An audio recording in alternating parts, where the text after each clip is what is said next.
Udon Mão de Gancho. O Odon Mão de Gancho, eu pensei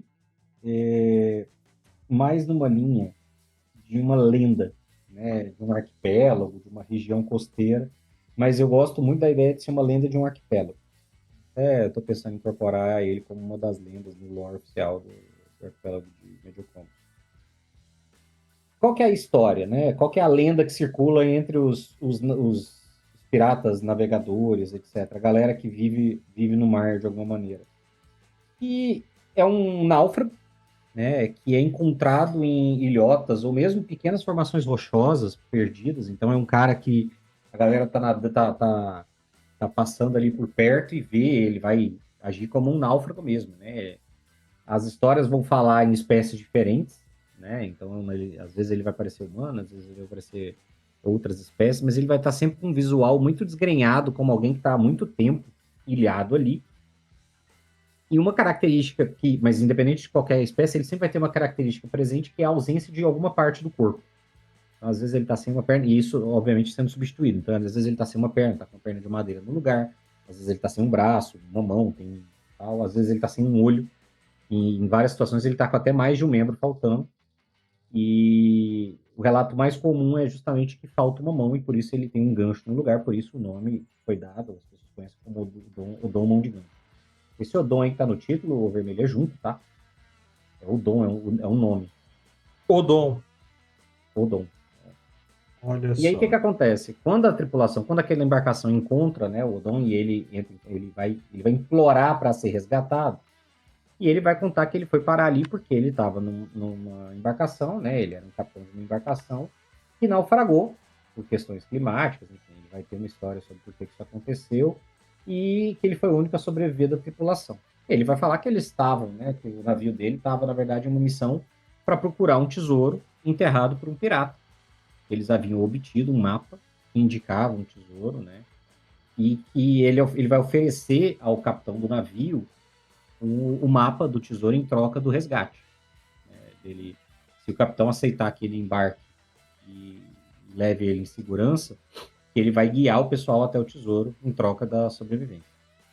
E se o capitão topar, ele embarca e eles vão seguir aquele mapa e, de fato, eles vão encontrar uma ilha, né? Ele vai guiar as pessoas até essa ilha e, em algum momento, eles podem observar, a tripulação pode observar que essa ilha, na verdade, mesmo que eles estejam em uma região conhecida, já catalogada, desbravada, explorada, a ilha não está nos mapas já existentes impostos à tripulação, né? A ilha só pode ser encontrada usando esse mapa que está com o Odon. E quando eles chegarem, eles vão se deparar com uma ilha cercada de perigos, né? Ela vai ter uma névoa densa, ela vai ter recifes, atóis, vai ter bancos de areia que podem danificar, destruir ou mesmo encalhar o barco. Né? A ilha em si é pequena e quando se eles conseguem se aproximar e atracar para poder pesquisar lá e tal, eles não vão ter dificuldade para seguir o mapa e encontrar onde estaria o tesouro. Só que o que vai acontecer? Quando eles chegarem ao local e começarem a cavar, o que eles vão encontrar no lugar de um baú vai ser um caixão. E aí o Odon vai dizer, não, isso aí está dentro do previsto.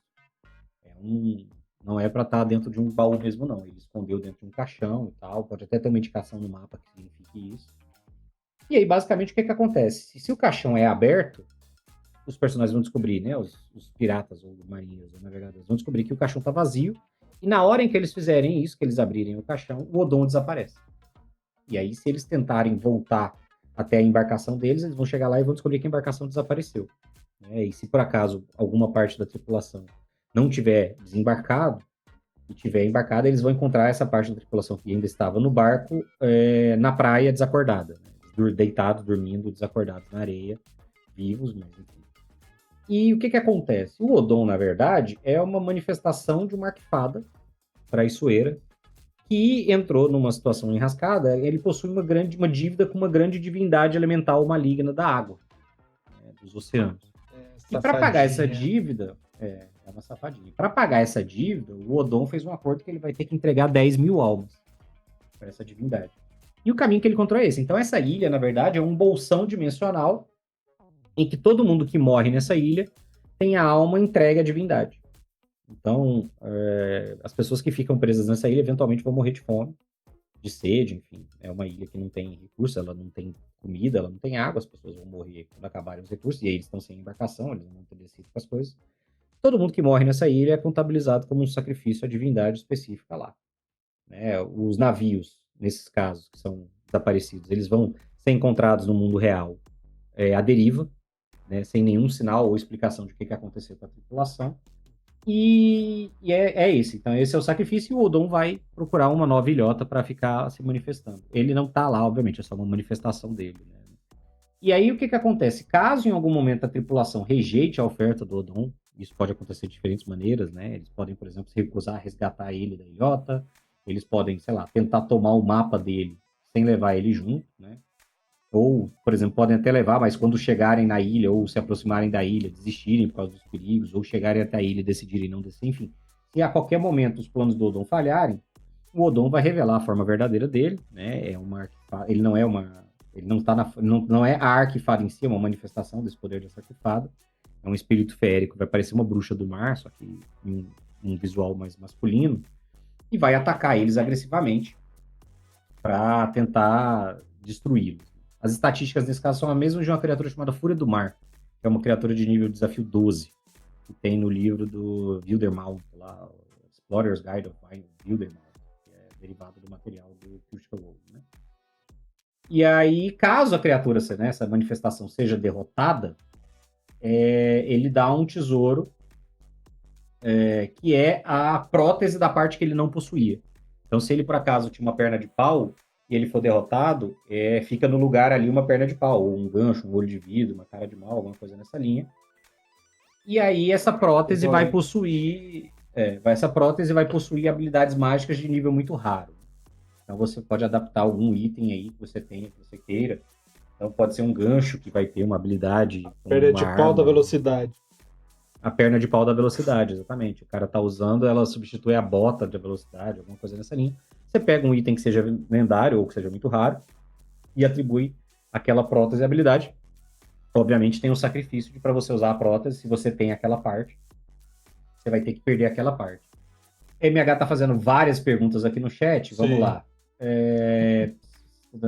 Prótese mágica, sim, a prótese dele vai ser mágica, vai ser o tesouro. Um caixão mímico. Talvez, eu prefiro só pensar que é um caixão vazio, porque ele é só parte da maldição. Não tem nenhuma questão ter clérigos, mas, de fato, se você quiser fazer uma restrição, os caras podem ficar ali indefinidamente, o clérigo ou alguém que tenha magia de criar comida, né, a fruta, ampliar a planta, geomancia para formar um aterramento, pode. Essa galera pode viver naquele plano ali indefinidamente. E aí você pode estabelecer que o que eles vão fazer com isso é irritar a divindade, porque eles são almas que já foram entregues para a divindade. A divindade só precisa que eles morram. E aí essa divindade pode se emputecer e brigar com tudo que está acontecendo. Pode começar a atacar, pode aparecer manifestações, enfim. Você pode estabelecer dessa maneira. Ou você pode criar no seu cenário a galera que conseguiu sobreviver, criou uma nova vilarejo, e aí, de alguma maneira, quando o Odon chegar com mais uma galera, esse pessoal que vai estar lá vai estar vivo e você vai só acumulando gente ali. Pode ser também um caminho. Você pode fazer com que esse seja a grande derrocada do Odon. Quando finalmente o pessoal chegar e encontrar sobreviventes da última tentativa.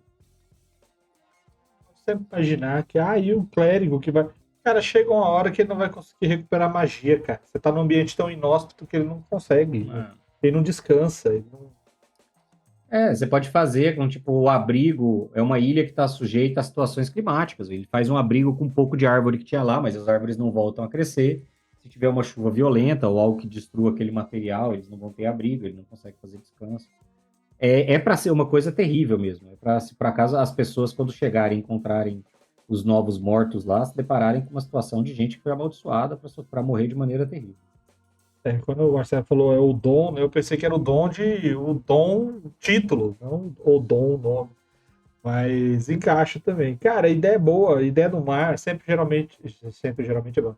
Sempre que você vê lendas do mar, você tem uma personalidade, uma personificação de mistério, né? Você sempre tem algo místico envolto numa identidade. E você tem um fantasma, barco fantasma, uma testemunha, o único sobrevivente, você sempre planta isso daí para fazer a história marítima ficar mais tensa. Mesmo porque as histórias marítimas nossas também são assim, né? Geralmente se baseiam num feito, num acontecimento místico. Triângulo das Bermudas está aí para isso. O experimento do Projeto Los Angeles, que é o Projeto Los Angeles, está aí para isso. Então sempre tem uma história assim. E eu acho muito legal, principalmente quando a história é para enganar as pessoas. É sempre bom, o Marcelo sempre traz um personagem enganando os outros aqui para demonstrar as preocupações deles diárias.